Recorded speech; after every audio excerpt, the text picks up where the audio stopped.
Hello everyone, now this is second lecture. अगला term होता है displacement. Displacement it is the shortest path between the initial and final point. यानी कि कोई particle या object चला, जहाँ से चलना शुरू किया और जहाँ पहुँचा, उस दोनों के बीच का जो शॉर्टेस्ट पाथ होगा वो क्या होगा? डिस्प्लेसमेंट। फॉर एग्जांपल, सपोज कीजिए मैंने किसी पत्थर को उछाला, वो ऊपर गया, वापस नीचे आया और गिर गया। वो एच हाइट तक गया और वापस भी आया एच हाइट। तो डिस्टेंस क्या होगा? The total path covered, H जाने में एच आने में, यानी कि एच प्लस एच यानी कि 2h। लेकिन जहाँ से वो चला था वापस वहीं पे गिर गया, तो डिस्प्लेसमेंट क्या हो जाएगा? 0, क्योंकि इनिशियल पॉइंट और फाइनल पॉइंट सेम है, तो दोनों के बीच का शॉर्टेस्ट पाथ क्या होगा? 0। सेकंड एग्जांपल, मान लीजिए कोई पार्टिकल किसी राइट ट्रायंगल में, जिसमें कि ए बी और बी सी परपेंडिकुलर साइड्स हैं, they are mutual perpendicular sides and A C is the hypotenuse. कोई पार्टिकल ए से चलना शुरू किया, ए बी तक गया, फिर बी से सी तक गया। अब डिस्टेंस कितना होगा? A B plus B C. Suppose the length of side A B is small A, the length of side B C is small B. तो डिस्टेंस कितना होगा? A B plus B C यानी कि small A plus small B, A plus B. लेकिन displacement क्या होगा? The line segment joining the point A to the point C, वो क्या होगा? Hypotenuse of this right triangle. तो ए सी का वैल्यू कितना होगा? By Pythagoras theorem, root under A square plus B square, यानी कि डिस्प्लेसमेंट हो जाएगा root under A square plus B square. तीसरा एग्जाम्पल है, सपोज कीजिए कोई पार्टिकल किसी सर्कल में, कोई पॉइंट ए है, उसके सरकमफेरेंस पे ए से चलना शुरू किया, अलोंग दिस सर्कुलर पाथ वो घूम के वापस पॉइंट ए पे पहुंच गया। इस केस में डिस्टेंस क्या होगा? The length of the circular path, वो क्या होगा? सरकमफेरेंस ऑफ द सर्कल, यानी कि 2πr, where r is the radius of this circle. लेकिन डिस्प्लेसमेंट क्या होगा? सिंस इनिशियल पॉइंट और फाइनल पॉइंट सेम है, तो डिस्प्लेसमेंट हो जाएगा 0। एक और एग्जांपल देखेंगे हम लोग। सपोज कीजिए कोई पार्टिकल एक सेमी सर्कुलर पाथ में चलता है from point A to point B. उस केस में डिस्टेंस कितना होगा? The length of this semi circular path, यानी कि πr, क्योंकि सरकमफेरेंस कितना होता है? 2πr, तो हाफ ऑफ द सरकमफेरेंस कितना हो जाएगा? πr। तो the length of this curved path is πr। लेकिन चलना शुरू किया ए से, पहुंचा बी पे, तो शॉर्टेस्ट पाथ क्या होगा? This line segment, the diameter of the semi circle, वो कितना होगा? ए बी, और उसका वैल्यू कितना होगा? r प्लस r, यानी कि 2r। Again, displacement is a vector quantity with SI unit metre, यानी कि डिस्टेंस की तरह इसका भी एसआई यूनिट क्या होता है? मीटर। लेकिन डिस्टेंस क्या है? स्केलर क्वांटिटी, और डिस्प्लेसमेंट क्या होता है? Vector quantity. अब समझिएगा, दो पॉइंट के बीच में, the between two points distance is many valued but displacement is single valued.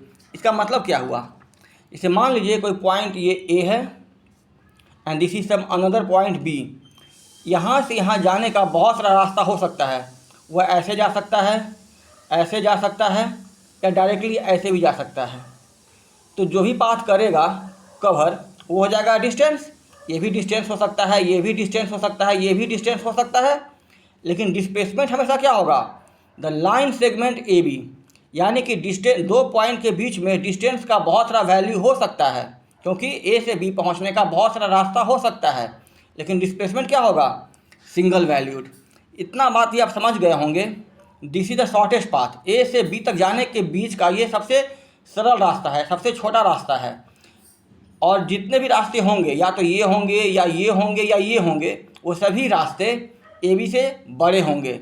It means the magnitude of the distance is always greater और इक्वल देन डिस्प्लेसमेंट। इक्वल कब होगा? जब वो अलॉन्ग ए बी मूव करे। उस case में distance भी यही होगा और डिस्प्लेसमेंट भी यही होगा। In all the other cases distance जो होगा उसका मैग्नीट्यूड डिस्प्लेसमेंट से ज़्यादा होगा। Got it. तो वही मैं बता रहा था कि for a moving body distance can never be negative और zero, but displacement can be positive, negative और जीरो। क्योंकि मैं बता चुका हूँ आपको कि डिस्टेंस क्या है, स्केलर क्वांटिटी। तो अगर बॉडी चल रहा है तो क्या होगा, उसके लिए एक लेंथ होगा, ठीक है, वो कभी नेगेटिव या जीरो नहीं हो सकता है। लेकिन डिस्प्लेसमेंट क्या है, वेक्टर क्वांटिटी, उसके पास मैग्नीट्यूड भी है और डायरेक्शन भी है। तो हम लोगों ने बहुत से केसेज देखे हैं जिसमें कि डिस्प्लेसमेंट जीरो है। क्योंकि डिस्प्लेसमेंट वेक्टर क्वांटिटी है, उसका वैल्यू नेगेटिव भी हो सकता है। जैसे हम लोग ऑरिजिन के right side positive x axis को मान लेंगे पॉजिटिव डायरेक्शन, ऑरिजिन, और निगेटिव एक्स को मान लेंगे निगेटिव डायरेक्शन। तो कोई अगर पार्टिकल अलॉन्ग निगेटिव एक्स चलता है और हम उसको निगेटिव डायरेक्शन मानते हैं तो डिस्प्लेसमेंट क्या हो जाएगा, निगेटिव। यानी कि डिस्प्लेसमेंट जो है पॉजिटिव, निगेटिव या जीरो कुछ भी हो सकता है, लेकिन डिस्टेंस हमेशा क्या होगा, पॉजिटिव। अगला बात मैं बता चुका हूँ आपको कि magnitude of distance is always greater than और इक्वल टू डिस्प्लेसमेंट। मॉड लगा दिया मैंने, इसका मतलब हम लोग बस मैग्नीट्यूड का बात करेंगे, डायरेक्शन का बात नहीं करेंगे। यानी कि यहाँ पे साइन से कोई मतलब नहीं है, बस मुझे मतलब किससे है, मैग्नीट्यूड से। 5 मीटर, 10 मीटर, 15, 20 ये सब, ठीक है। -5, -10 इससे मतलब निगेटिविटी से मतलब नहीं है, बस मुझे मतलब है मैग्नीट्यूड से। और डिस्टेंस या डिस्प्लेसमेंट दोनों के लिए जो उसका डायमेंशनल फार्मूला होता है वो क्या होता है, एल। एक और चीज़ मैं बता रहा हूँ आप लोगों को, अगला टर्म है पोजीशन वेक्टर और एंड डिस्प्लेसमेंट वेक्टर। अब समझिए पोजीशन वेक्टर क्या होता है। एक 3D व्यू इमेजिन कीजिए, ये मान लिए हम पॉजिटिव एक्स एक्सिस है, तो इधर क्या होगा, निगेटिव एक्स एक्सिस।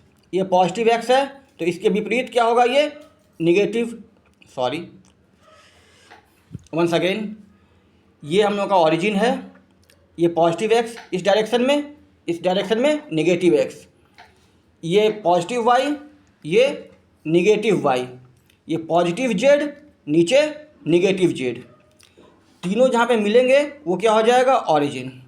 सपोज कीजिए कोई पार्टिकल पहले ए पर है, अब ए पार्टिकल से हम डालेंगे perpendicular lines to X axis, Y axis और जेड एक्सिस। जहाँ पे परपेंडिकुलर गिरेगा ऑन दी एक्सिस, उन पॉइंट, सपोज कीजिए यहाँ से डाले परपेंडिकुलर एक्सिस पे, वो यहाँ गिरा, ऑरिजिन से उस पॉइंट का दूरी निकाल लेंगे, उसको बोल देंगे हम लोग x1। इसका परपेंडिकुलर डालेंगे y एक्सिस पे, जहाँ पे पॉइंट गिरेगा, ऑरिजिन से उसका दूरी मान लेंगे y1 अलॉन्ग विथ साइन। अगर पॉजिटिव y पे गिरा है परपेंडिकुलर तो y1 पॉजिटिव होगा, अगर निगेटिव y पे गिरेगा तो y1 निगेटिव होगा। उसी प्रकार a से डाले परपेंडिकुलर z एक्सिस पे, यहाँ पे गिरा, यहाँ से मेजर कर लिए, वो मान लिए z1। कोई पॉइंट a है, उसका जो कोऑर्डिनेट्स हैं वो कितना है, x1, y1 और z1। x1 is the x coordinate, y1 is the y coordinate and z1 is the z coordinate. किसी पाथ के अलॉन्ग चला, वो बी पे पहुंचा, इसके कोऑर्डिनेट्स बदल जाएंगे। अब वो हो गया मान लीजिए x2, y2, z2। Particle a से b तक गया। अब समझिए, अगर हम लोग OA और OB को मिला देते हैं, this is vector OA, this is vector OB, this is the initial position vector of the particle, that is x1, y1 and z1, and this is the final position vector of the particle after the movement। x1 जो है वो along x axis है, उसको लिखेंगे factorial form में x1 i cap, y1 है along y axis, उसको लिखेंगे y1 j कैप, z1 है along z axis, उसको लिखेंगे z1 k कैप। इनको अच्छे से हम लोग पढ़ेंगे वेक्टर्स में। फाइनली पहुंचा बी पर। अब उसके कोऑर्डिनेट्स कितने हो गए, x2 i cap, y2 j cap, z2 k cap. अब देखिए OA vector plus AB vector वो क्या होगा, OB वेक्टर। कैसे, बाय ट्रायंगल ऑफ वेक्टर। तो हम लोग लिख दिए OA vector plus AB vector is equal to OB vector. AB vector को उधर ले जाते हैं तो हो जाएगा OA वेक्टर को उधर ले जाते हैं तब हो जाएगा AB vector is equal to OB vector minus OA vector. वो क्या हो जाएगा, position vector of B minus position vector of A, क्योंकि मैं बता चुका हूँ O B vector is position vector of B, O A vector is position vector of A. वो कितना होगा, पोजीशन वेक्टर ऑफ बी कितना है, x2 i cap plus y2 j cap plus z2 k cap. Position vector of A कितना है, x1 i cap y1 j cap z1 k cap. अब ध्यान दीजिएगा, यहाँ भी i कैप यहाँ भी i कैप, जब ब्रैकेट ओपन करेंगे ये निगेटिव हो जाएगा और i कैप कॉमन ले लेंगे तो क्या बचेगा, x2 minus x1 i cap. Similarly y2 minus y1 j cap plus z2 minus z1 k cap. Now this is vector A be in the factorial form, जहाँ पे x2 y2 और z2 क्या है, final coordinates, x1 y1 z1 क्या है, initial coordinates. Thank you.